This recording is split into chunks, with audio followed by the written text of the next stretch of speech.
Veronique, Dr. Veronique Walker. It's our last one! Yay! It's so exciting. It is, and today our focus is on math, and that's your favorite subject, isn't it, Dr. Walker? Sure is. We've got just some wonderful things in store for you this evening. And so without further ado, I want to make sure that we thank everybody who faithfully every week for science, technology, engineering, the arts, and now math have tuned in to this historic, Dr. Walker, a Black History Month virtual lecture series. So tonight, to kick it right off, we've got a student. His name is Solomon Logan. He is the son of very proud parents, Reggie and Erica Logan, and he's going to be doing our math student STEAM highlight for this week. Solomon? Hello, my name is Solomon Logan, and I'm a sophomore at Jefferson High School in Jefferson County. Today, I'm going to talk about a brilliant math student named Chika Ofili. Chika Ofili was awarded the True Little Hero Award for discovering the new formula for divisibility by 7 in mathematics. Ofili's teacher, Miss Mary Ellis, says Chika discovered the formula while completing a holiday math assignment. The math book that Ofili was working with had several disability tests used to quickly work out whether a number is exactly divisible by either 2, 3, 4, 5, 6, 8, or 9 before you start dividing. The book had no memorable tests listed for checking divisibility by 7.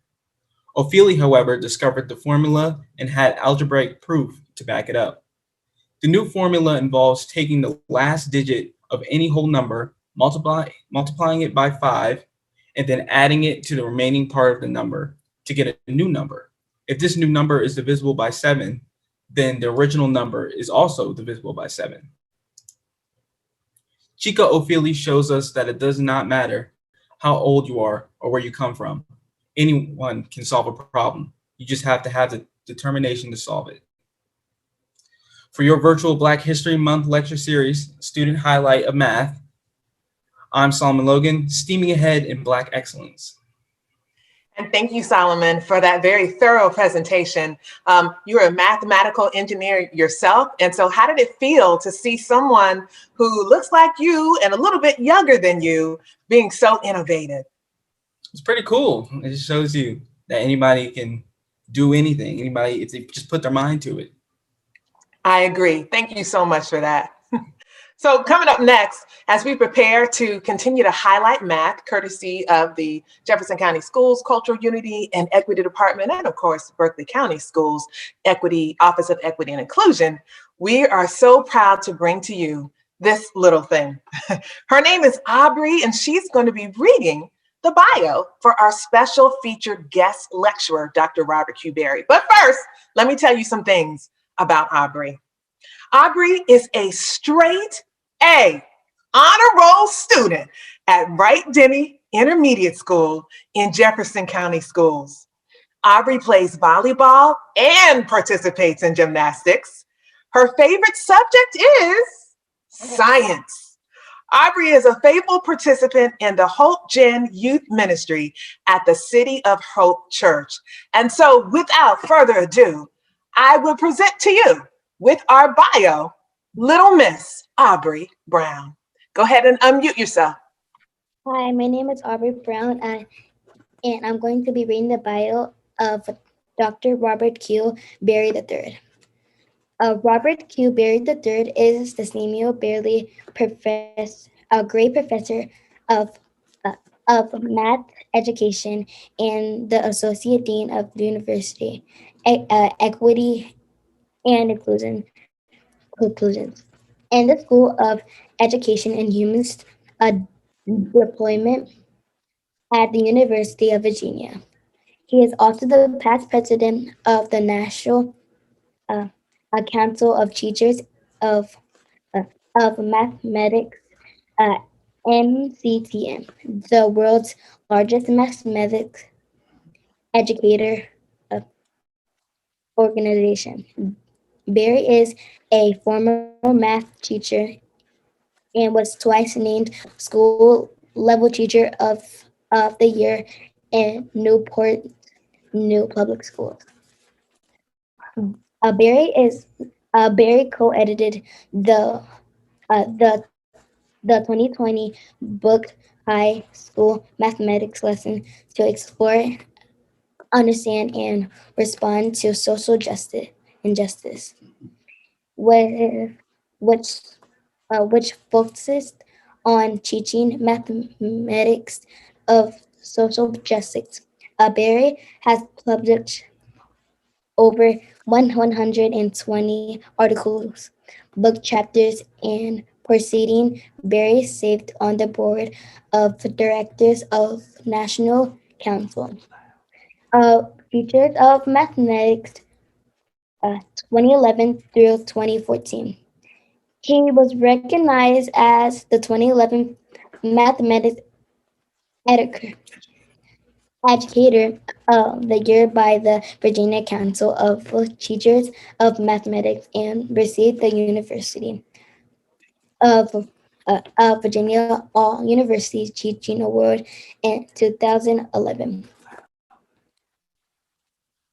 Robert Barry received his Bachelor of Science degree from Old Dominion University, his master degree from Christopher Newport University, holds a PhD from the University of North Carolina at Chapel Hill.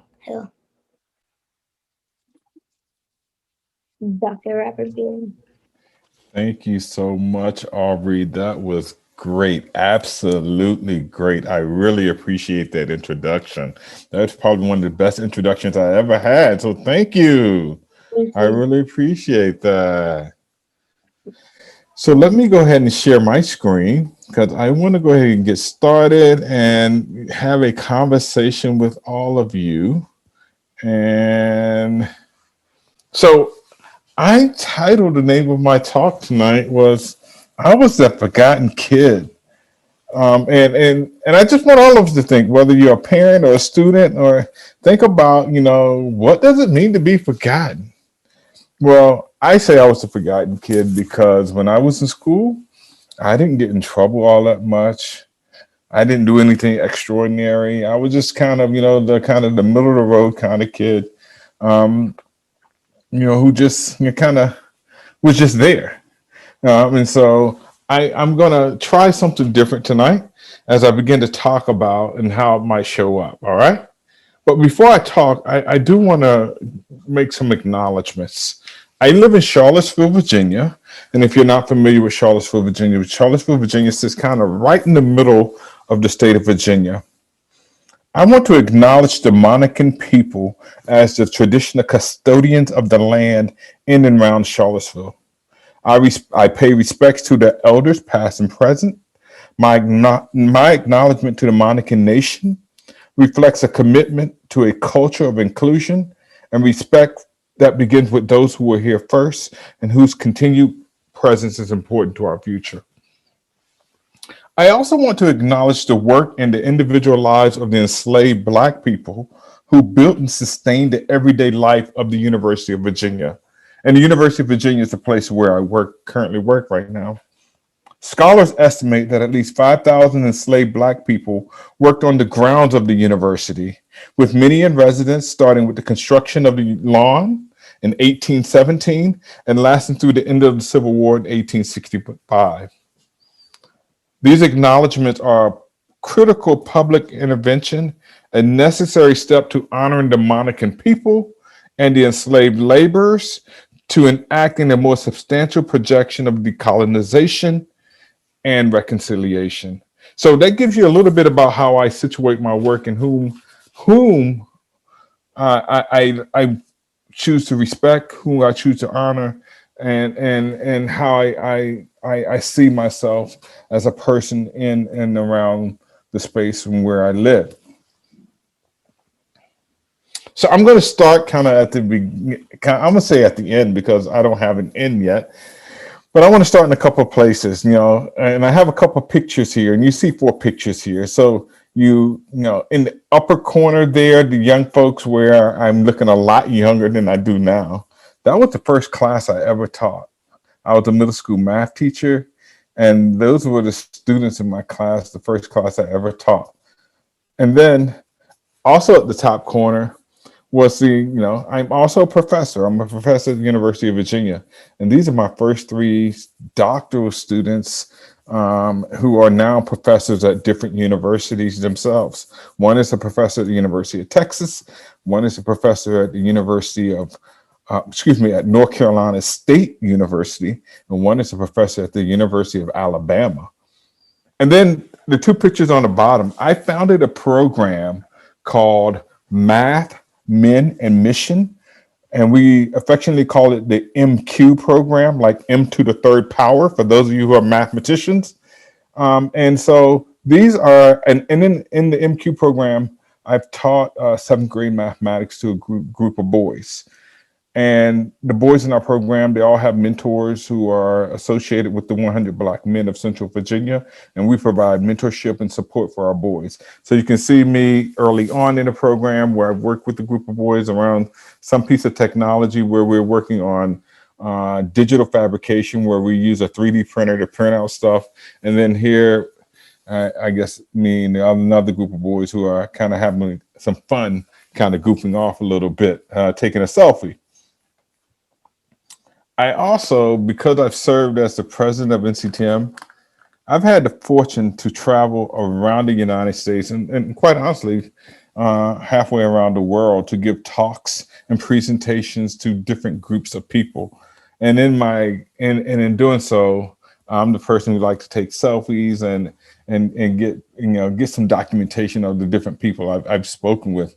For those, some of you parents, you might recognize some people who are significant educators like Gloria Lawson-Billington here. There's a picture I've taken with the human calculator. He's in the world record for being able to calculate numbers up to 10-digit by 10-digit multiplication, the fastest person in the world. But I start there because I want to go back to when I was in middle school. So I'm going to go back to when I was in middle school to kind of give you kind of a conversation about who I am and how I see myself, and then hopefully provide you with some insights about myself as well. And the way I want to tell my story, I'm going to share with you my grades. I'm going to start with my seventh grade grades and go all the way through graduation from college. So if that is okay. So here we go. So here are my seventh and eighth grade grades. And I'm just going to be quiet for like 5 seconds because I want you to take a look at my grades. And I want you to see, I want you to notice what you see in my grades. So here we go. Here's my seventh and eighth grade grades.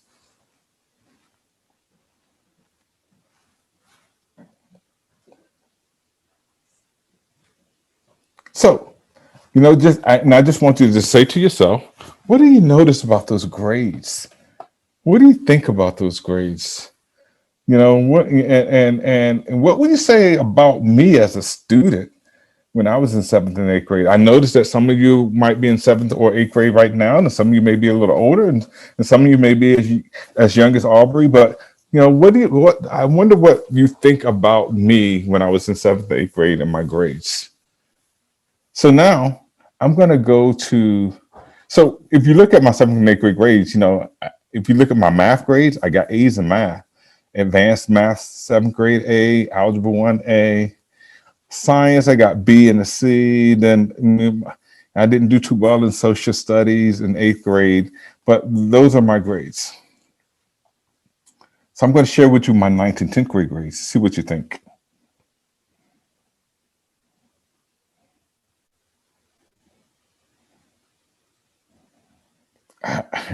And I know there might be some questions. So if you look at my ninth grade grades, I think I did okay in ninth grade, right? I think I did okay in ninth grade. And so I know questions come up. So what happened when you got to 10th grade? What was going on with your grades in 10th grade? So I mentioned earlier I was a forgotten kid because I was a kid who in school, I didn't get in trouble. I was kind of, I did okay. I did well enough, but I really just didn't get in trouble. And to that regard, my kind of grades kind of reflected that. I didn't do too terribly bad, except for, you can see where in biology and world geography where I didn't do great, but didn't do terribly bad. But I just kind of mosey along, so to speak. So let me share with you my 11th and 12th grade grades. See what you think. Because my intention of sharing my grades with you is hopefully it sparks questions that you will ask me at the end of this conversation. So here's 11th and 12th grade.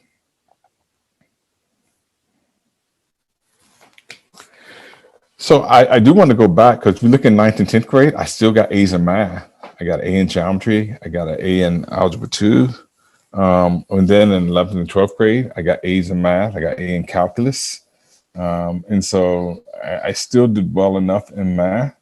But then you look at my English grades and my other grades, I didn't do so well. So I wasn't a bad student, but you can see I either earned A's or I got D or C's. Not too many B's in my mix. Even when I go back, I don't think there are any B's other than in 8th grade, so I didn't have too many B's in my mix. Again, I did well enough. Let me tell you a little bit about myself. I'm the oldest of 5 children.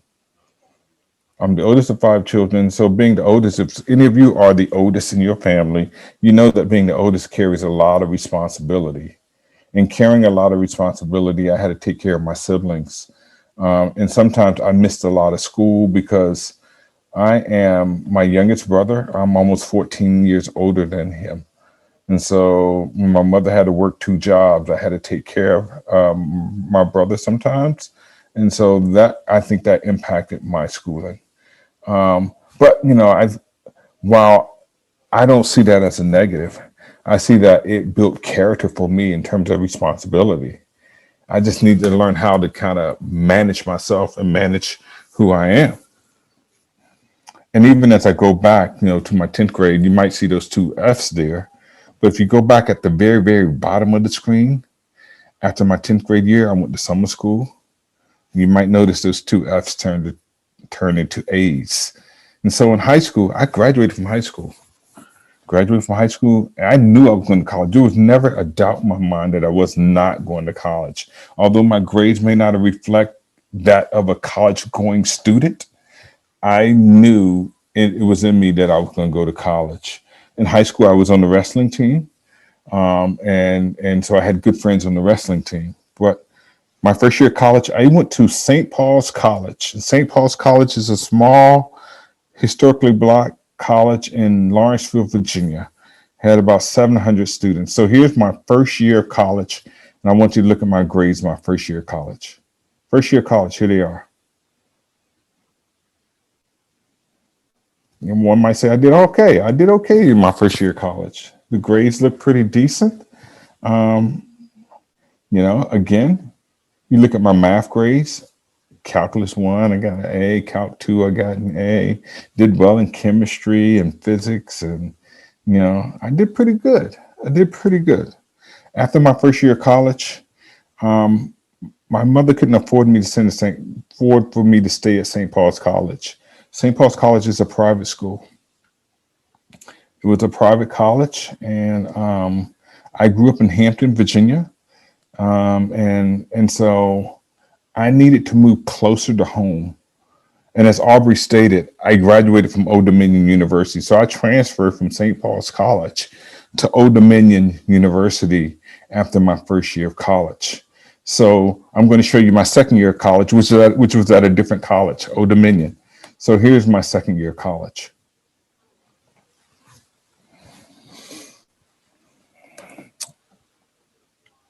So I know you might have questions about my grades for my second year of college. My second year of college was a transition.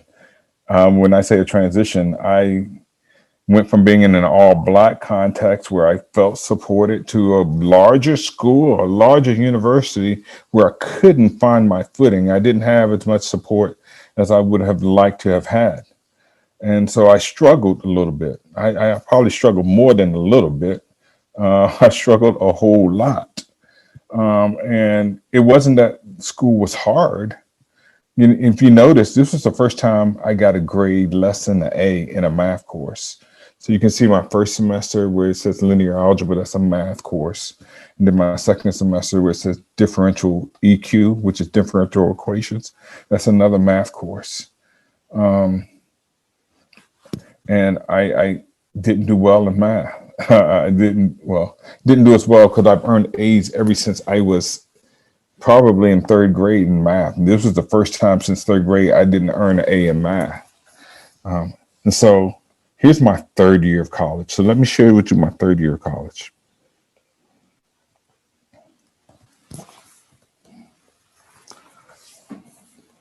So things change, right?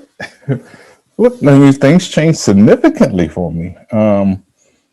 And some of you may ask, so well, how does that happen? You know, after your second year, you had these grades, and then your third year, you get these grades. Actually, you know, I got a lot of support after my third year of college. I actually went to a counselor, who helped me learn some studying skills, who I asked for help. And so if there's any advice I can give people, if you're struggling in something, ask for help. And that's what I was able to do in my third year of college. I asked for help, and I was motivated to, you know, through that help, and found my space, I would say, and getting the help I needed to become a better student. It wasn't that I couldn't do the work. It was just I was struggling with the work. So here's my fourth year of college. Let me share with you my grades my fourth year of college.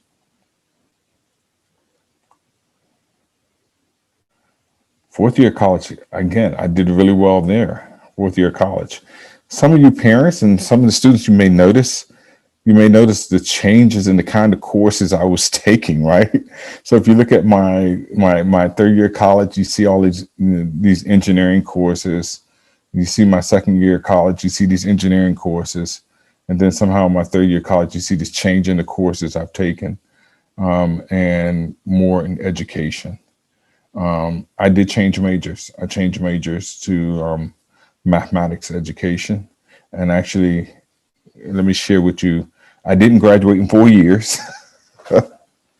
For those of you who are wondering, it took me an extra year. So I actually graduated from college. It took me 5 years to graduate from college.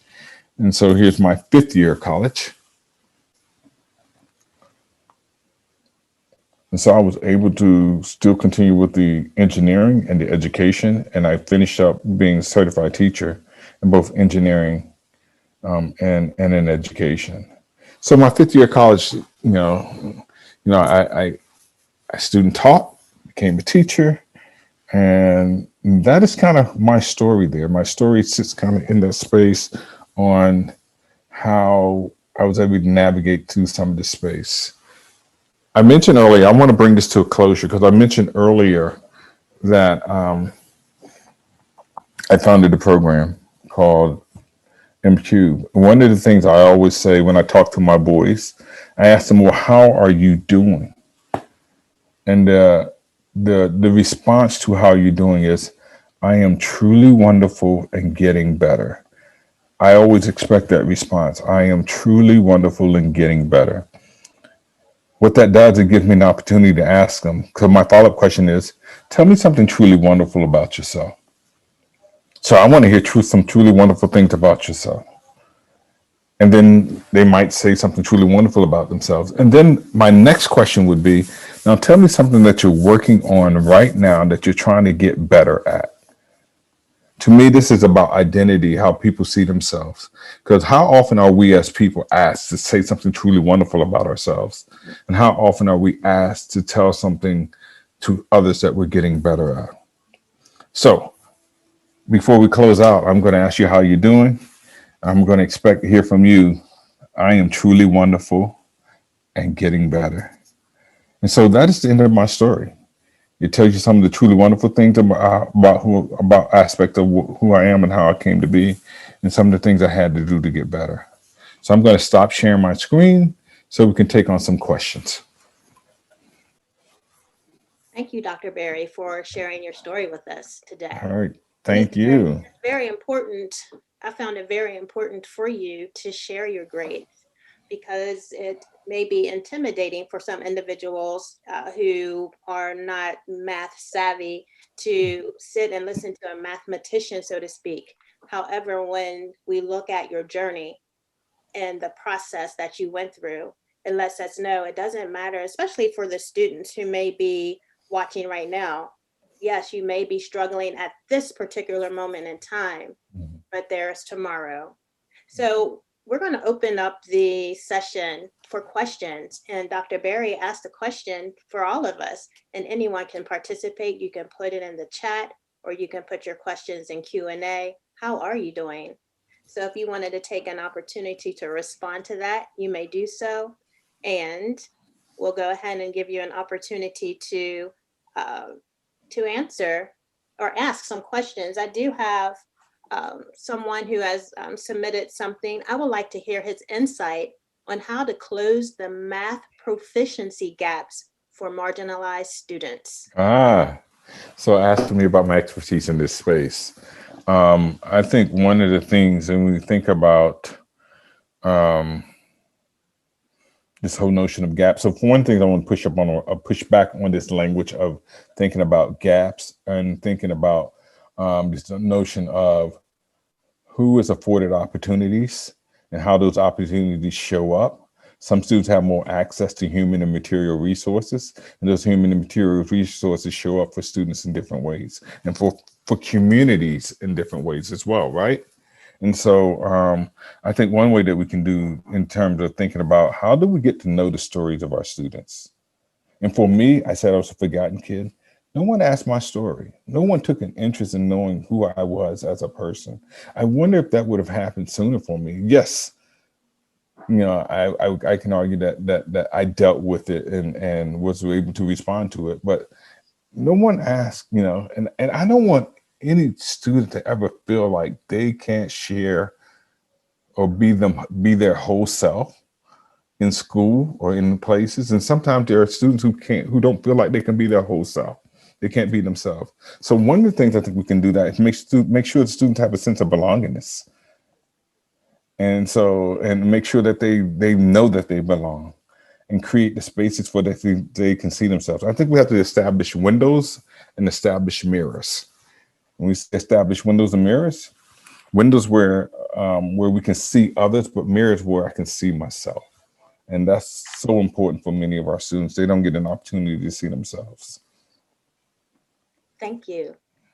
We do have a question from someone who wants to know the depth of your knowledge of math.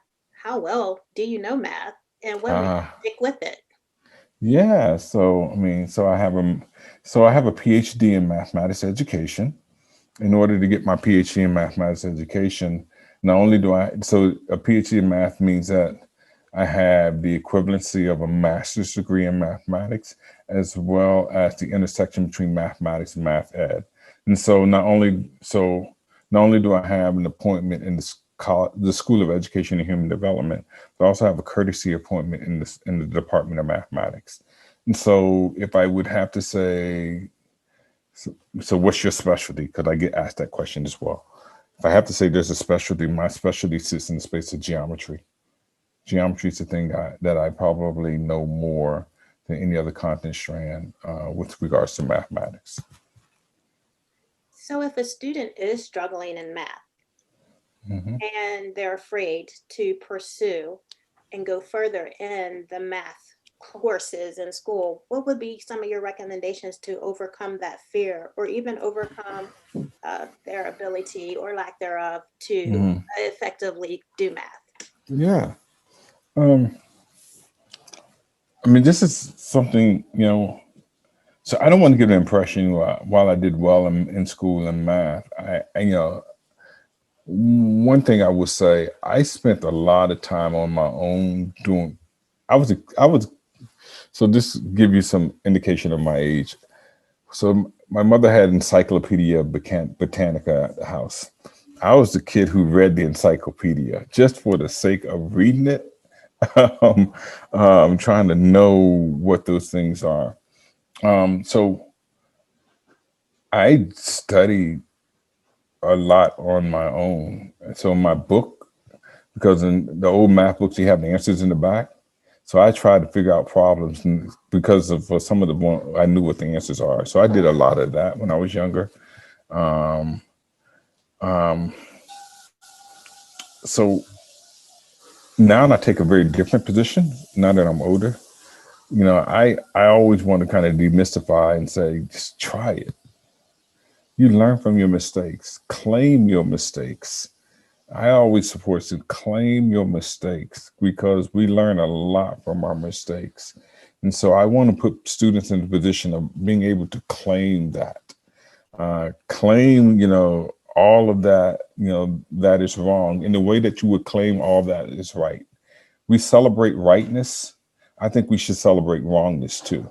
When I say celebrate wrongness because if you solve a problem, you see something that you've done and you've gone down a path that may not give you the correct solution, you've learned something in that. Right. So claim that. And so, and too often there's this push to celebrate rightness. And I want to kind of disrupt that. Thank you. Doesn't look like we have any more questions. Did you have any final words or any final thoughts that you wanted to share with anyone? Yeah. I mean, I would say we need more people in mathematics, right? I know I'm biased with that, but we need more people in math. I see a question about me writing a math textbook. I do have a math textbook. I'm on a writing team for a math textbook, and I've written a couple of books in this space. But math has not always been friendly, to many students. But I think there's this notion of perseverance and connecting and asking questions. And so you think about mathematicians and the work that mathematicians do. There's some mathematicians who work on one problem their entire career and never find a solution. And so too often in schools, we work on math to bring completion. And it may mean that, it's okay to not have a solution to any problem and walking away from it. So that's my advice. Persevere, stick with it, and don't always expect that you're going to have an answer. Thank you. One more question did come through, and there's several parts to this question. It's in the Q&A. What was your biggest influencing factor or support that you received during your education? The types of courses you took and your passion for them, or was it the human influence and support you received? So probably biggest influence. So I come from a family of preachers and teachers. Not much different from many Black families, right? Right. Exactly. So I have an aunt. I think she was a big influence on me when I was in high school. She was such a big influence on me in the way that I knew I was going to college because she told me I was going to college. She told me I was going to do some things. And so having her was significant for me. The other part, when I got through my master's degree, so I would say my experience has been a story of women who showed up in my life at different points. So my aunt, my wife, my advisor for my master's degree, my advisor for my doctoral degree is a woman as well. And so it was women who supported me in significant ways and made me believe in things I didn't yet see in myself. And so it is those things that I think that carried me in very significant ways. Thank you, Dr. Barry. We appreciate your time and sharing your story. It's very special. All right, good. Thank you. Thank you. Tanya? Yes, ma'am. And I noticed one of my little babies, Anya Polite, was in the chat for the questions and answers, asking Dr. Robert Q. Barry III some questions. And so, Anya, I know I can't see you, but I want to shout you out. Dr. Robert Q. Berry. She is one to watch, second grader at Page Jackson Elementary School, and she is something.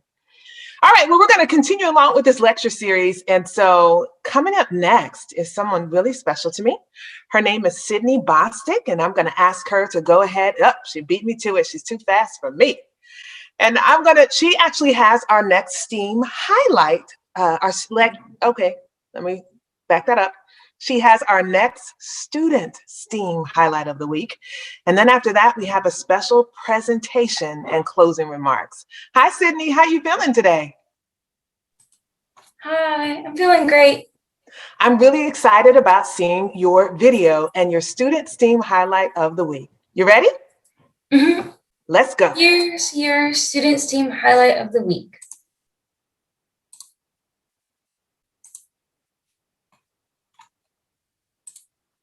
My name is Sydney Bostic. I'm in 8th grade at Hedgesville Middle School. It's an honor to feature Dr. Valerie Thomas as a phenomenal woman and mathematician for the virtual Black History Month series for Berkeley and Jefferson County schools.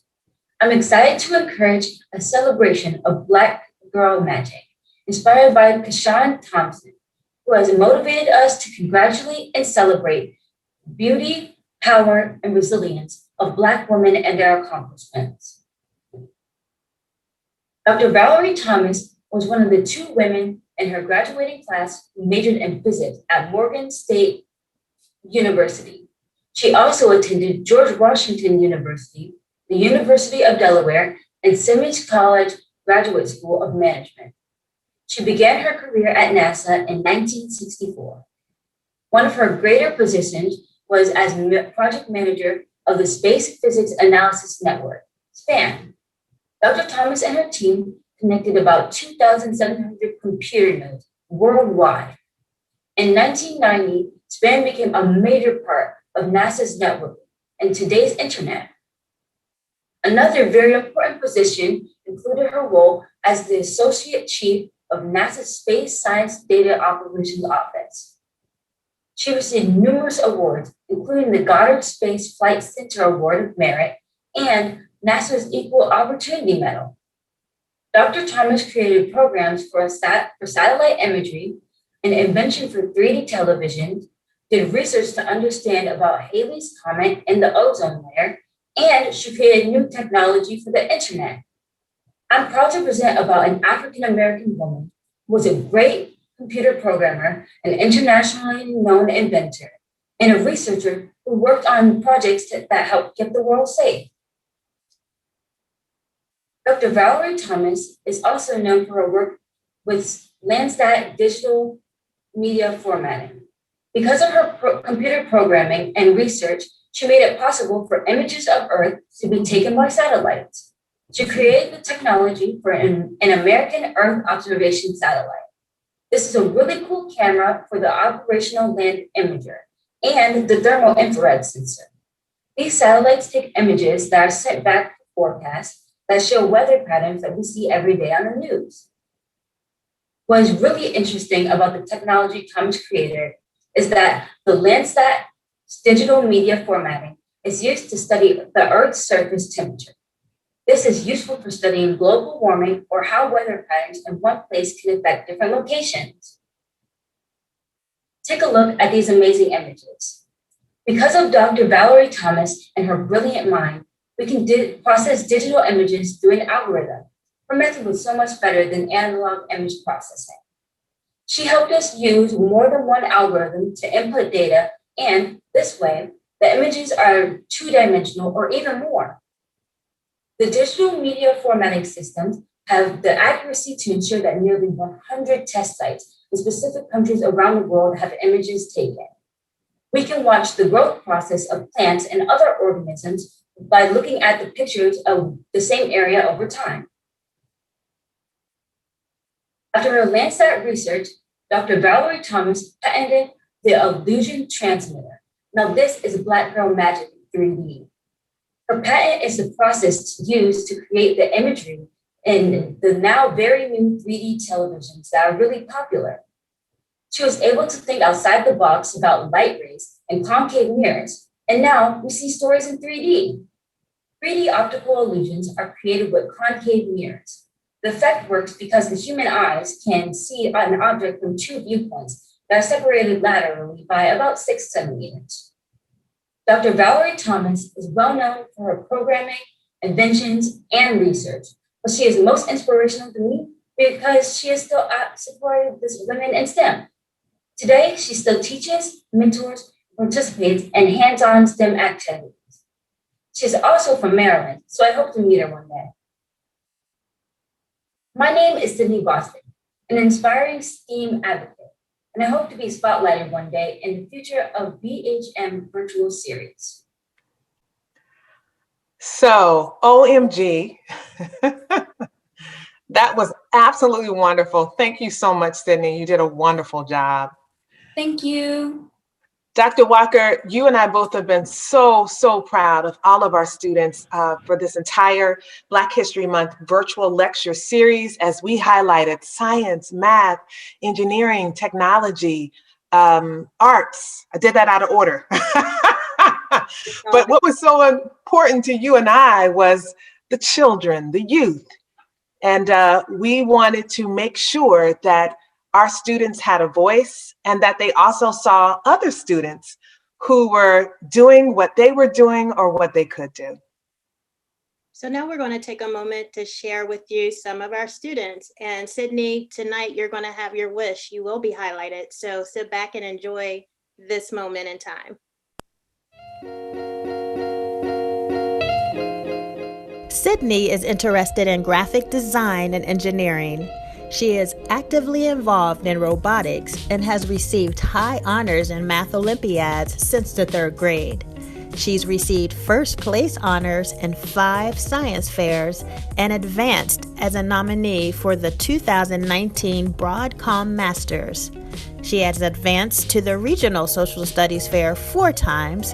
Her 4-H team has advanced from the West Virginia qualifying tournament to the state competition for the first Logo League in 3 consecutive years.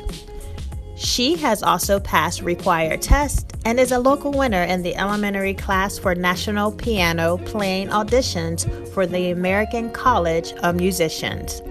Sydney has also earned first place in several equestrian competitions.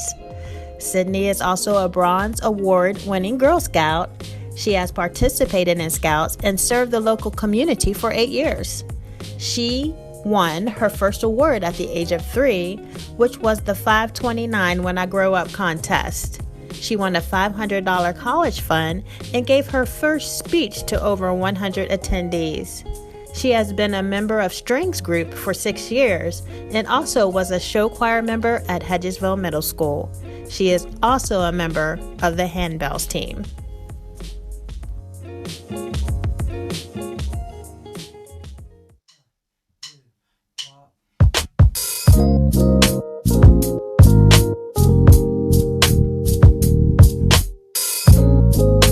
This was another Infosol production.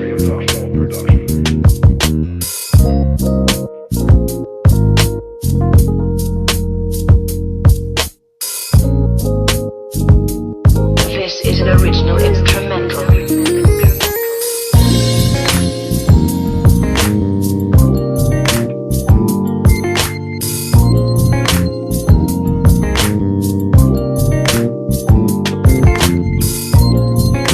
This was another Infosol production.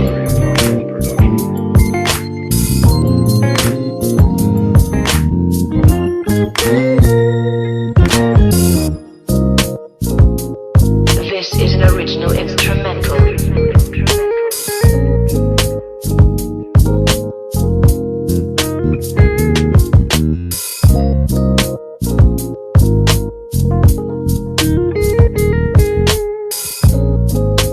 This was another Infosol production.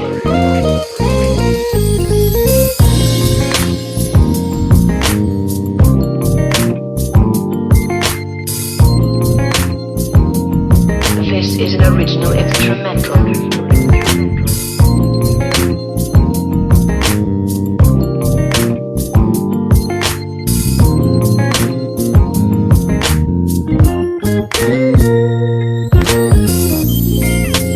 This was another Infosol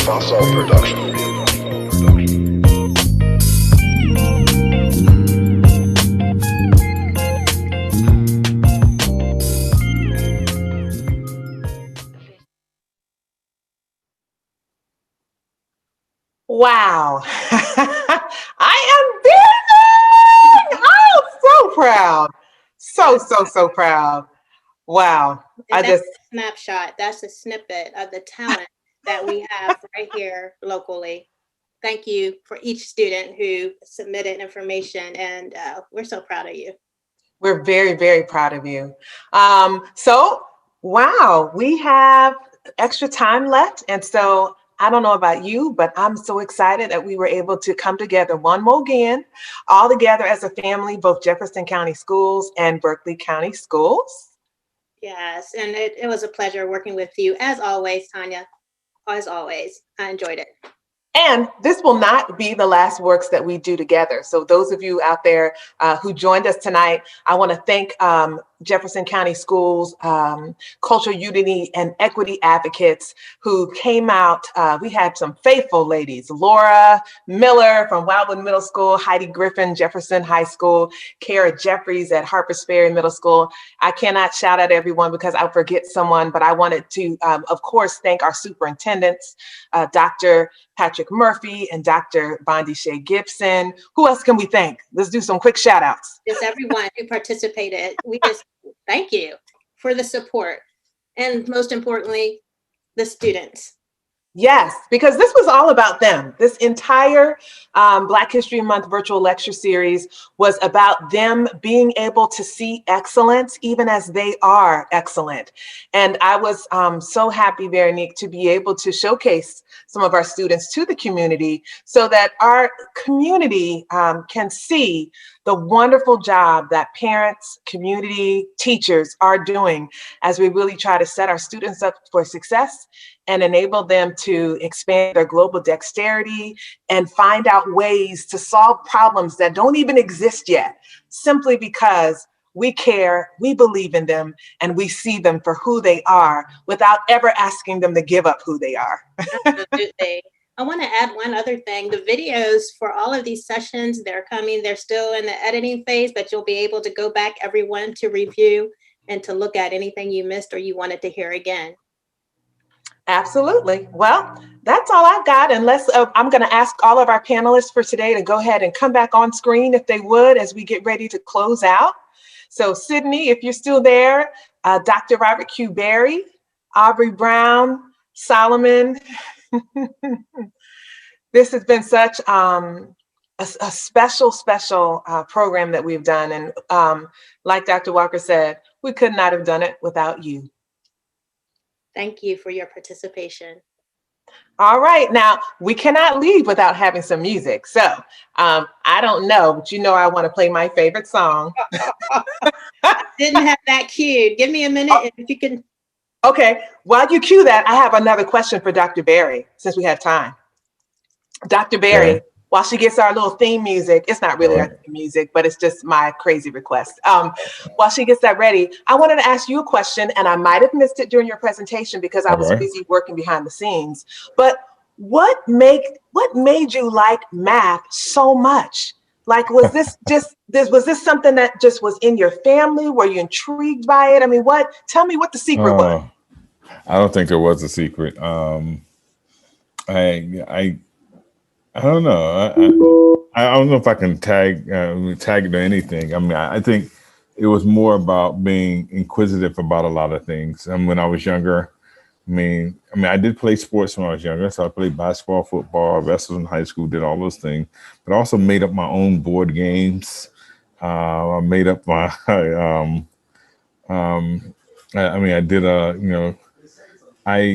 in sixth grade for a science fair, I made a personal fan from just parts sitting around.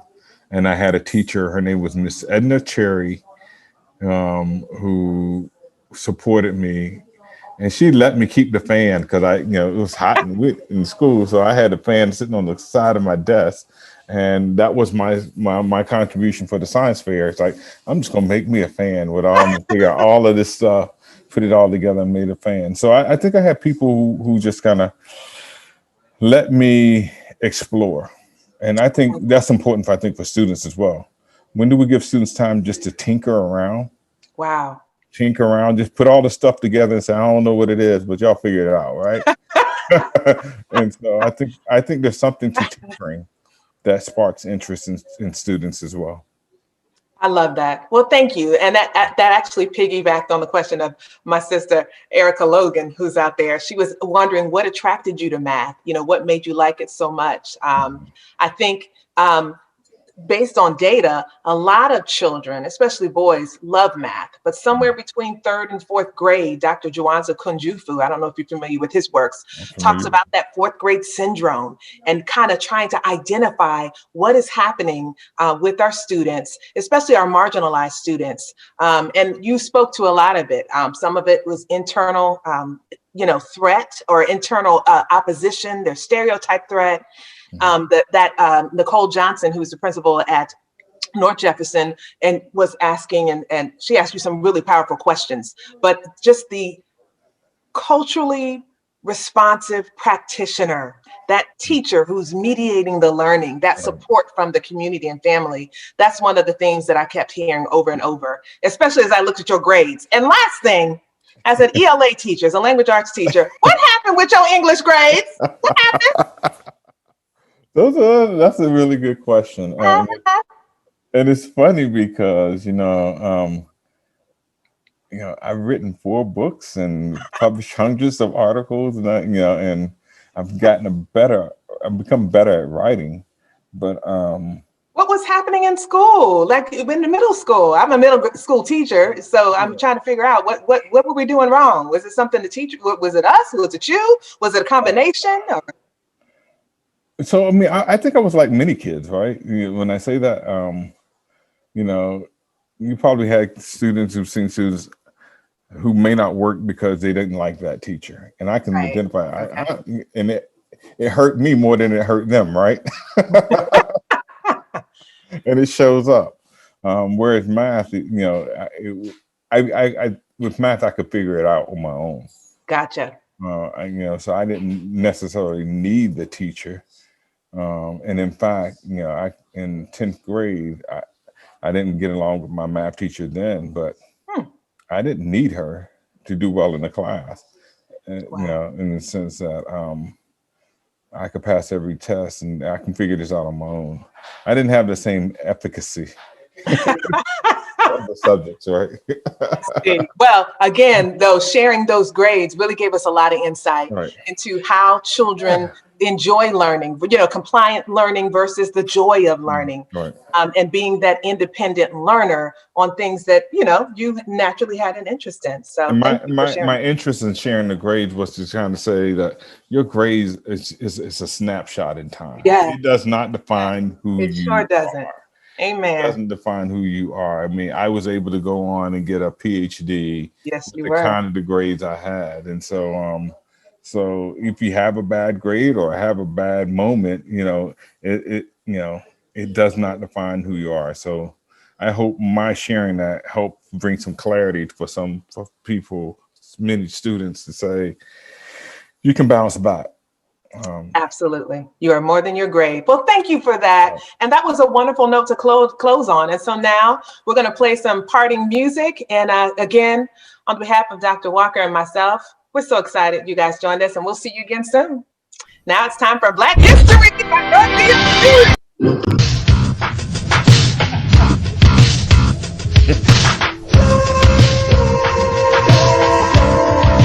History.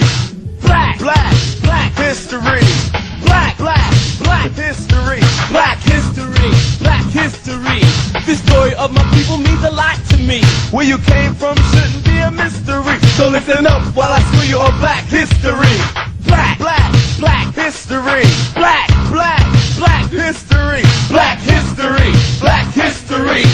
Come on and listen to me and D as we take a trip through history. Let's travel back to where it all began, on the beautiful shores of the motherland. Back in Africa around 3000 BC, lived a man as intelligent as can be, an astronomer, magician, and an architect. This man was as smart as anybody can get. He was a doctor, philosopher, and even a poet. This African genius was Imhotep.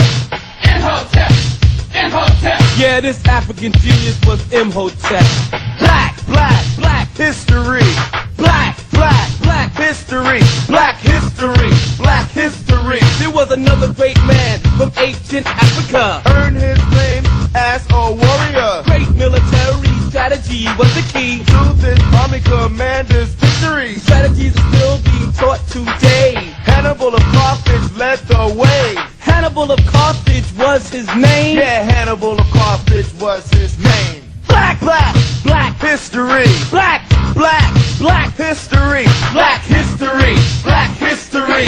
Now continuing along the lines, not to mention these two would be a crime. His father and son, both military grades in the armed forces of the United States. Benjamin O. Davis was the first black to be made a general in the U.S. Army. Benjamin Jr. followed daddy's course and was the first black general in the U.S. Air Force. Black, Black. black History. black, Black. black History. Black history. Black history. This story of my people means a lot to me. Where you came from shouldn't be a mystery. So listen up while I school you on black history. Black history, black history, black history. Let's move into the field of science now And find out who, what, when, how. Some inventive black people set the scene For the way the world would look at things. like the Bantu tribe that used the bark of a tree. To cure all kind of painful maladies. Today we use the very same medicine too. This medicine is known as aspirin to you. What you say? But the medicine is known as aspirin to you. Black, Black. black History. black, Black. black History. Black history. Black history. On a hot July evening in 1893, A black doctor performed historic surgery. the patient had a knife wound in his heart. And this doctor knew it was a shot in the dark. But he went ahead and opened his chest. And the operation was a big success. Dr. Daniel Hale Williams was his name. And open heart surgery was his claim to fame. Say open heart surgery was his claim to fame. Yeah, open heart surgery was his claim to fame. Dig it. Black, Black. black, History. black, Black. black. History. Black history. Black history. This lady born in 1869. She made millions of dollars before she died. Her wealth came from cosmetics and hair care. Products made for black women. After starting out selling door to door, Madam C.J. Walker wasn't poor anymore. black, Black. black, History. black, Black. black. History. Black history. Black history. The next inventor was extremely He bright. made the first gas mask and the first traffic The light. first time he used a mask was to save the lives Of tunnel workers who were trapped one night. The very same invention was later used. As standard equipment for American troops. Then Garrett A. Morgan went on to invent the traffic light, and we've been using it ever since. The traffic light, we've been using it ever since. Stop the traffic light, and we've been using it ever since. Black history, black history, black history. Black history. Black history. Black history. Black history. Black history. Now let's learn about sports heroes. There were a lot of them, as the story goes. At the 1936 Olympic Games, this black athlete gained worldwide fame. This dude's area was field and track, and it was clear to see that he had the knack To run, jump, leap better than the best. Because that year he outdid the rest. 4 Olympic gold medals tell the story of Jesse Owens' athletic glory. Go ahead and tell the story of Jesse Owens' athletic glory. Bye, everybody. History, black history. Bye. The boxing ring. And Brown, he went from a